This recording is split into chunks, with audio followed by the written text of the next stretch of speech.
It's a business simulation. It's a high-tech industry. They manufacture sensors. Students will get assigned to a company. They can work individually or with others.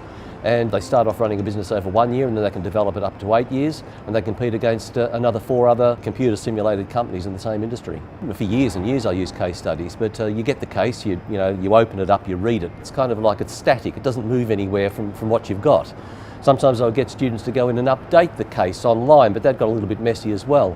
The advantage of the simulation is that every single decision they make is responded in real time back via competitors' actions and via the reports that they're getting. So it's a real life kind of thing that changes every time depending on the moves they make, and every group and every individual will be different in terms of the feedback and the kinds of things that are happening to them. We spend a lot of time in class working on the simulation, so instead of sort of lecture, the traditional lecture and tutorial, we spend time on working on the simulation at various stages throughout the semester. The instructors walk around and we will sit with students as they're starting to make decisions, and we talk to them about decisions.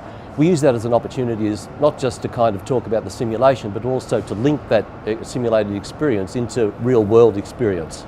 Every decision students have made, in about 5 or 6 minutes I can open up and I can read a company's decisions for over 3 or 4 years and know exactly what they've been doing. A student contacts me, they've got a problem, I can open it up and I can be looking at the decisions that they've made. In regards to feedback, it's a phenomenal tool. The decisions that students make throughout the year are evaluated on a model called the balanced scorecard. It's used by companies all around the world to monitor performance and implement strategy. As a student makes a decision, they kind of then can read out the impact of that decision according to 30 or 40 different metrics on the scorecard. A student can typically go through and they can make the decisions over a year. When they finish the decisions, they'll process that year, and then immediately they open up the balanced scorecard and find out exactly what they needed to improve, where they went right, and all that sort of thing. And they can see every year, they can see their score building up. So it's like real-time feedback for them in terms of, I got that, now what do I need to do? They can work on what they didn't get right and fix towards the end. So it's fabulous from that perspective. I think skills, it's probably more knowledge and application we're talking about here. Something like understanding spreadsheets, understanding Google Docs, understanding how to create code for HTML fields. Typically the skills will be, and the knowledge will be based around financial information, a huge amount of financial information that any company would get, any listed company would get. They get the same output that they can see where their company was compared to the other competitor companies that they're competing against. So they're learning how to read those, and they're also learning how to make sort of decisions from those as well. The other thing it helps them to understand is the interrelatedness between various departments in an organisation. Marketing is just one. A decision in marketing will affect research and development.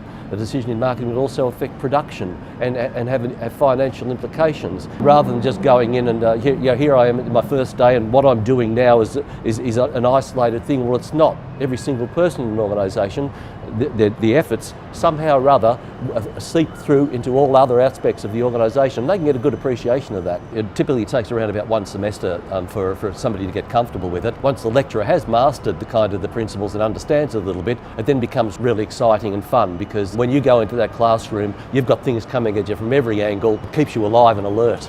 It takes time to be able to grasp the principles of the simulation, but you need to kind of calibrate it still for your cohort characteristics. We've got a challenging situation here. We have 300 students in the capstone. They come from various pathways into the program, and there's no one size that's going to fit all. This simulation is also used in MBA programs all around the world.